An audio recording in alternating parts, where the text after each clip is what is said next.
15 de diciembre porque el 15 es que ellos van a venir acá, según la invitación que hay por ahí. Yo, antiguo miembro de la compañía L del 65 de Infantería, tercera división, declaro y asevero que serví en Corea en el 1951 y 52 durante el conflicto entre Corea del Norte y Corea del Sur. China comunista estuvo a cargo estuvo ayudando a Corea del Norte, mientras las Naciones Unidas estuvieron protegiendo a Corea del Sur. Entonces, aquí los siguientes datos. En septiembre del 10 de 1950, Corea del Norte invadió a Corea del Sur, ayudada por China comunista. Corea del Norte acudieron en auxilio las Naciones Unidas. En Puerto Rico, estacionado activo, estaba el Regimiento 65 de Infantería en Calley, compuesto por puertorriqueños. Este fue activado inmediatamente para combate en Corea. Al llegar a Corea, la oficialidad era gran parte americana, siendo muchos sin experiencia en combate. Al cabo de varios meses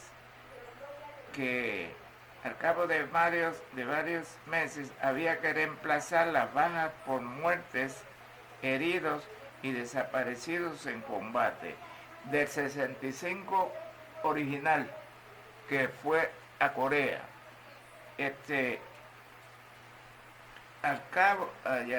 los reemplazos se obtenían de los regimientos 295 y 296 de la Guardia Nacional de Puerto Rico, los cuales se activaban y se enviaban a Corea según fueran necesitándolo. O sea, que el regimiento originalmente 65 Infantería estaba en Calley, activo. Cuando surge la guerra, pues como estaban activos, lo enviaron para Corea. Pero al cabo de 2 meses, 3 meses, 4 meses, pues ya los que iban hiriendo, cumpliendo servicio, muriendo, pues había que reemplazarlo al regimiento. Y entonces del regimiento 295 y 296 que estaban por estos pueblos de por aquí, a Sabana Grande le tocaba la compañía B. Allí estuvimos Sanabria y Cintrón y otros, después que era de Sabana Grande la compañía. Y además que nos conocíamos desde joven, a los dos. Y eso es muy importante que uno conozca, la persona que uno va a recomendar, que la conozca bien, de fondo completa. ¿Sí? Y después el historial. Entonces, los reemplazos se obtenían de los regimientos 295 y 296 de la Guardia Nacional de Puerto Rico, los cuales se activaban y se enviaban a Corea según fueran necesitando. 6, 7. Apáralo ahí, déjame ver. Y pueblos limítrofes estaba estacionado el regimiento 296 de la Guardia Nacional de Puerto Rico, los cuales se activaban y se enviaban a Corea según se fueran necesitando. Yo, formando parte de la compañía B del 296, de igual forma los compañeros Ángel Sanabria y Teodoro Cintrón. Los compañeros, esto que voy a leer es muy importante, muy. Los compañeros Sanabria y Cintrón salieron en los primeros grupos de reemplazos, debido a que siempre antes de seleccionar por sorteo, de seleccionar por sorteo, preguntaban quién quería ir voluntario a Corea. ¿Ah? Esa pregunta la hacían antes de pasar lista para ir lo que iba a enviar. Preguntaban, hacen la mano los que quieren ir voluntario a Corea. Aquí. Aquí. Debido a que siempre antes de seleccionar por sorteo, preguntaban quién quería ir voluntario a Corea. Y esto yo lo subrayo lo que viene aquí. Los compañeros mencionados salieron entre los voluntarios.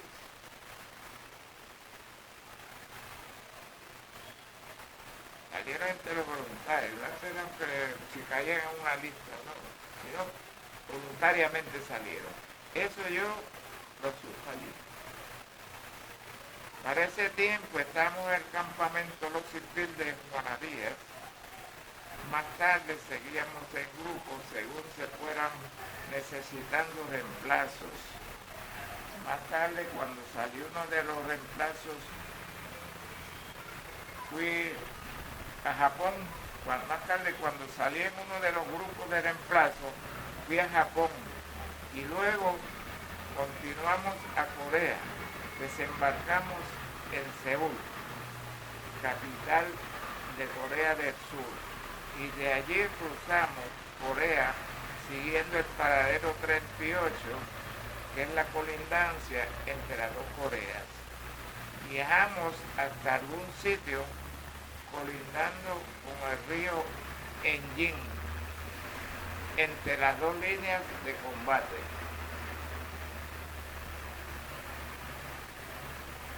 Nos habían asignado, esto es importante también, nos habían asignado al grupo que era más o menos 30 los que íbamos en ese grupo mío, nos habían asignado a la compañía L del tercer batallón del regimiento 65 de infantería, la cual nos habían apodado los borinquenías. Originalmente nosotros de acá salíamos del 295 para reemplazo, pero tan pronto pisamos, pues nos activaban aquí, pero tan pronto pisamos Corea, ya éramos parte de los borinquenías del 65 de infantería. Pero di lo otro de las compañías de aquí para ver el historial de ellos y el mío, que lo conocí bien y lo conozco bien. Ve. Ahora, eso muy importante, esto que yo lo mencioné de los que salieron voluntarios, porque no es fácil en una guerra encontrar voluntarios. Yo le voy a decir del caso mío, pero que no está escrito aquí. Yo en 1952 estaba cumpliendo ya 2 años de servicio activo y entonces había quedado de jurar en Corea, en las líneas. La razón, pues, era yo soldado de fortuna y además daban $5,000 si uno juraba en las líneas.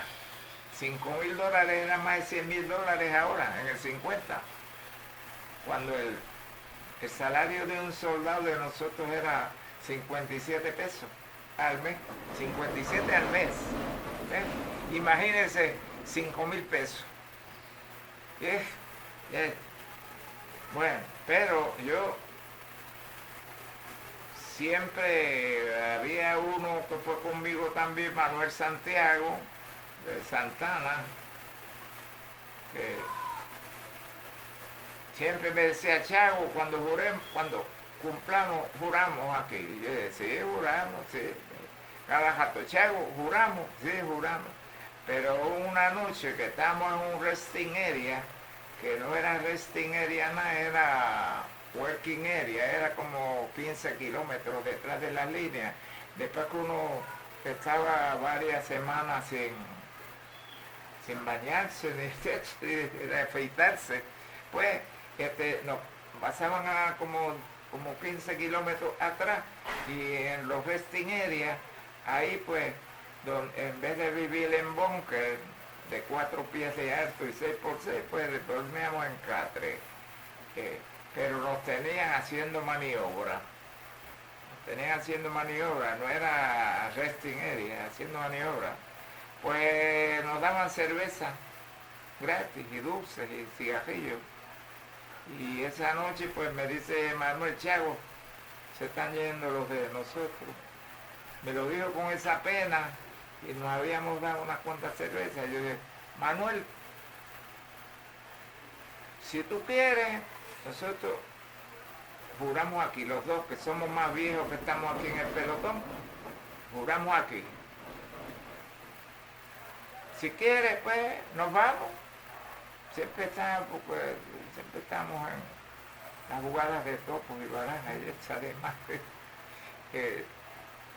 Entonces, pues, había un muchacho de San Germán que se llamaba Crisanto Mato Santiago y era nuevo, era PFC. Y si yo le dejé haber puesto mío de Platoon Sergeant, en la línea lo subían de PFC a sargento para darle un pelotón. El pelotón que yo tenía, si yo salía.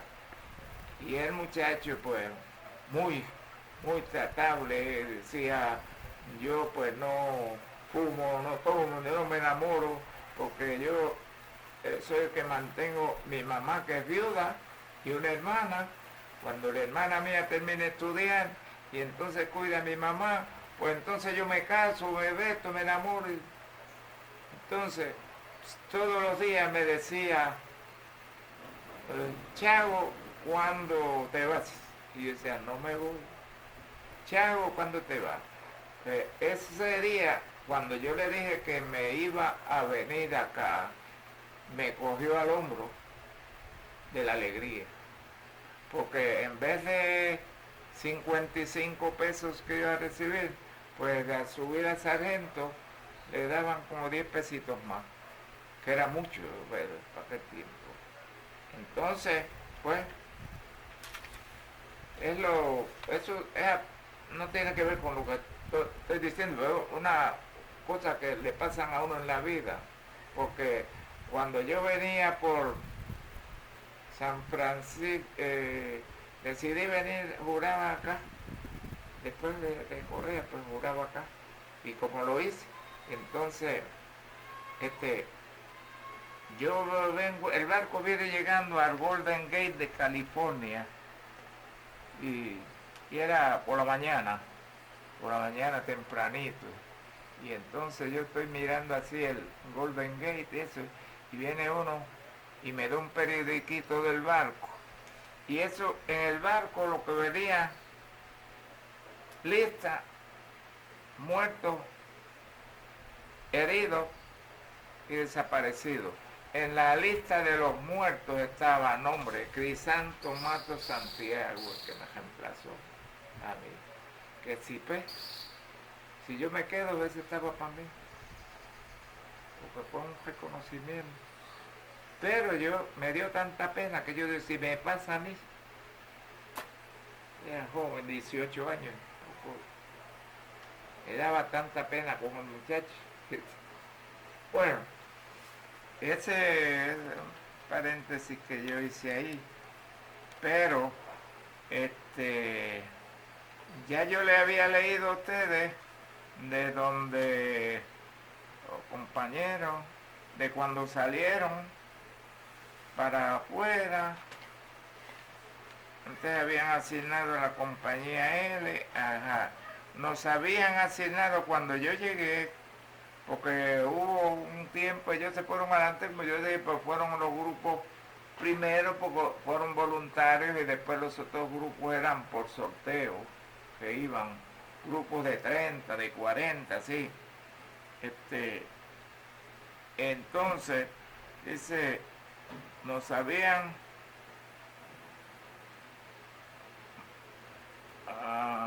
más tarde, cuando salí en uno de los grupos de reemplazo, fui a Japón y luego continuamos a Corea, desembarcamos en Seúl, capital de Corea del Sur,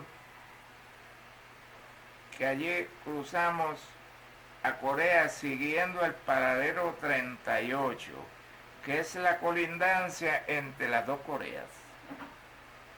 Viajamos hasta algún sitio colindando con el río Injin. Ese río es importante, porque por lo que va a pasar después.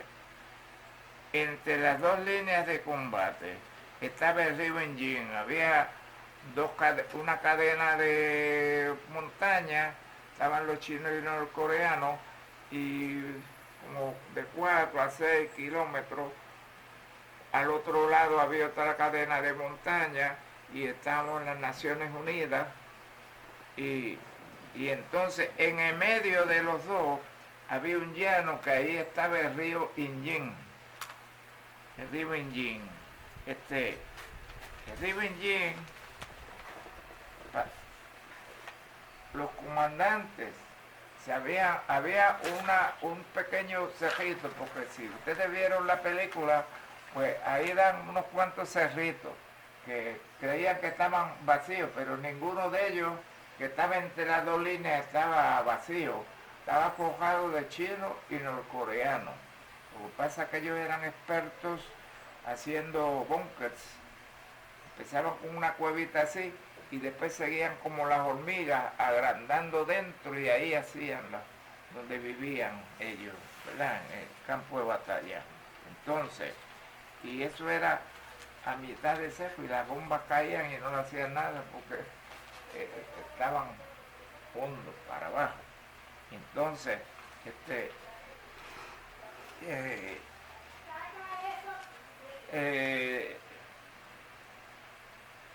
la idea era, según dieron el company commander, era capturar ese cerrito que estaba entre las dos líneas, pero estaba al lado. Para nosotros ir había que cruzar el río Injin.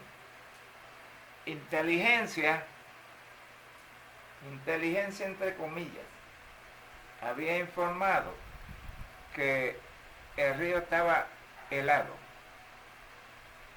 que se podía caminar por encima del río helado y no había problema. Esa fue la información que había de inteligencia. Entonces, el operativo para capturar ese cerrito, pues, como les dije, había que cruzar el río porque quedaba al lado, más para el lado de los chinos y los coreanos, pero se hizo a las 3 de la mañana para cogerlos de sorpresa. Y entonces, hasta ahí, pues, todavía estaba bien, no se habían despertado, pero entre los que iban al frente,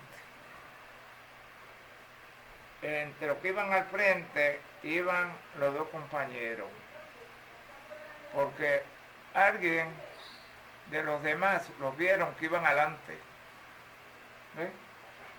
Y a mitad del río, ahí pues empezó a romperse el hielo, pues no estaba tan frisado como decían, y entonces pues con el peso de uno y en el mismo medio del río, pues ahí se empezaron a hundir.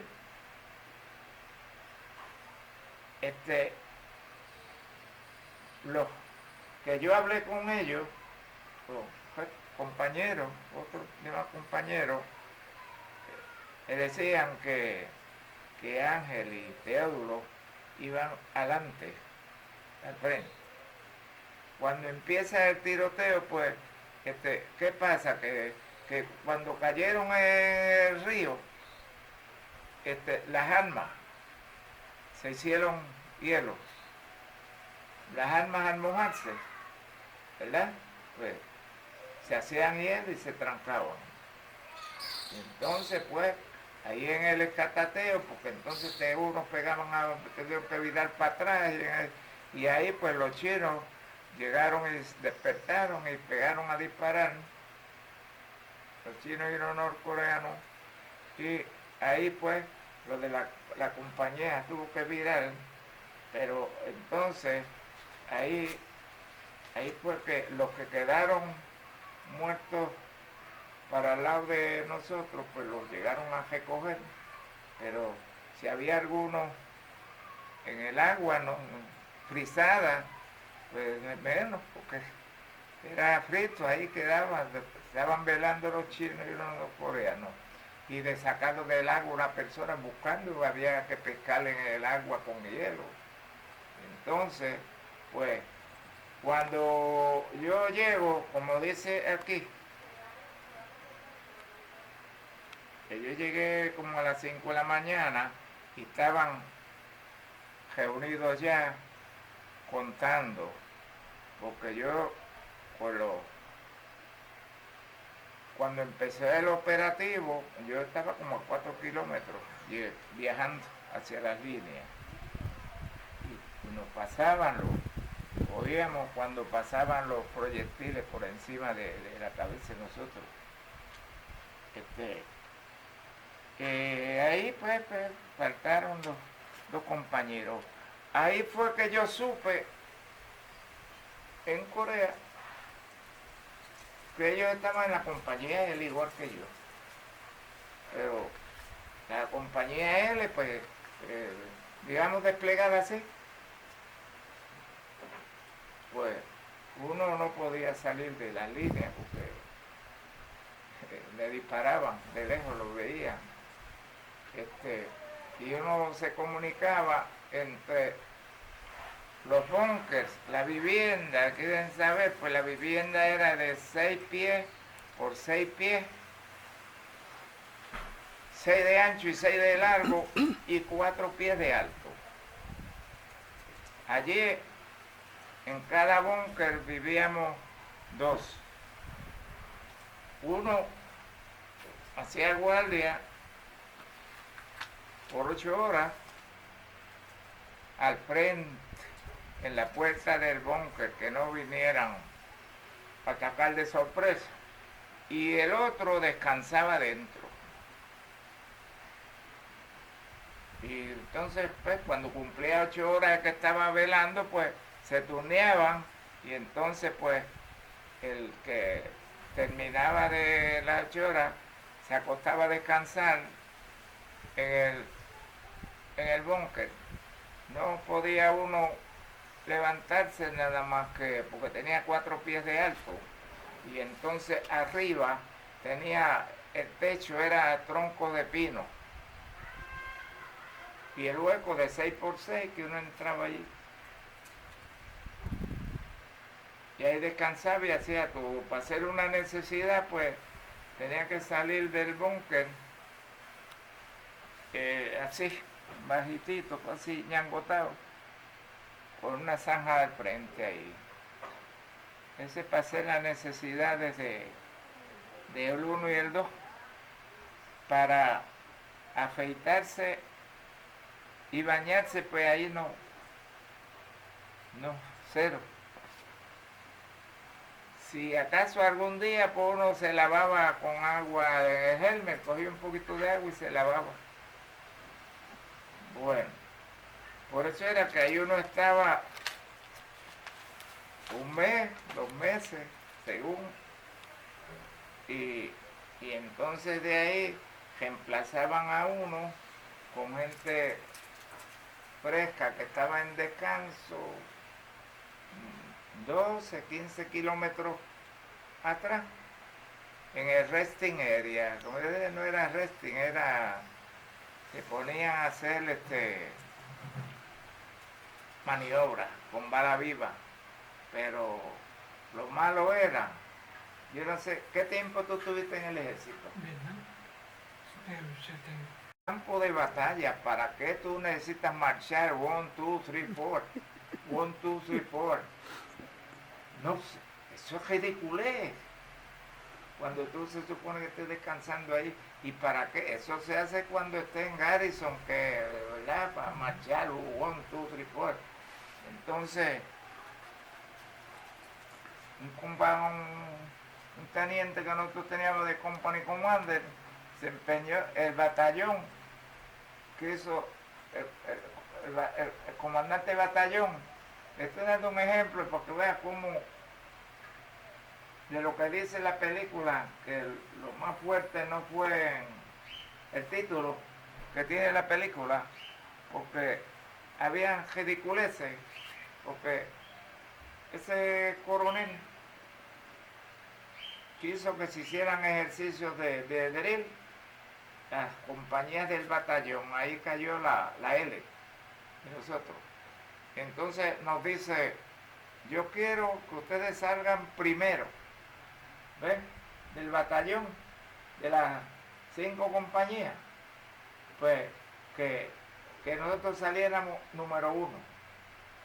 En el drill, eso fue después de comida, que limpiaron un sitio allá, jasparon para marchar. Y entonces, nosotros llegamos segundo.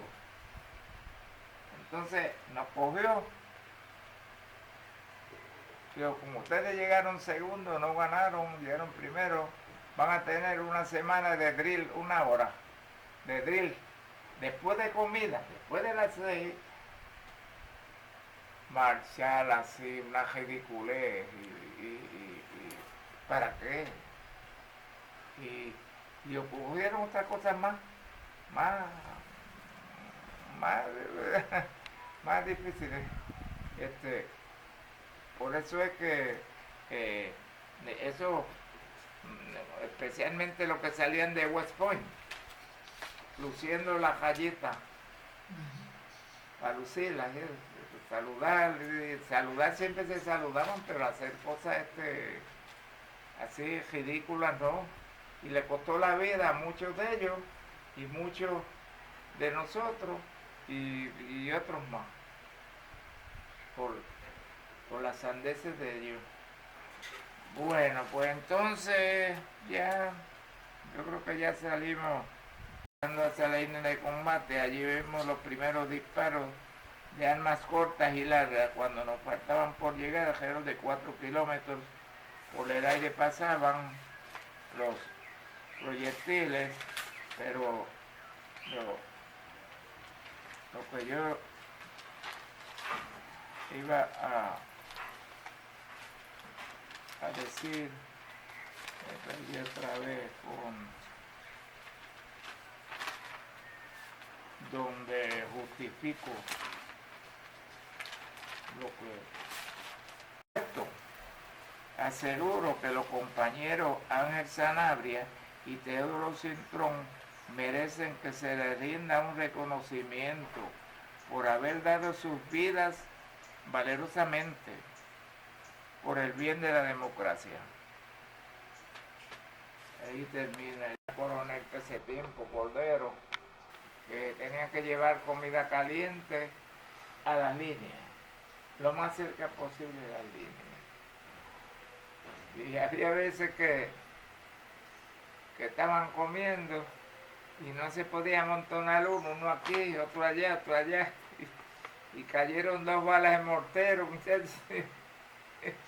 Dejaron los platos y se fueron para los bunkers.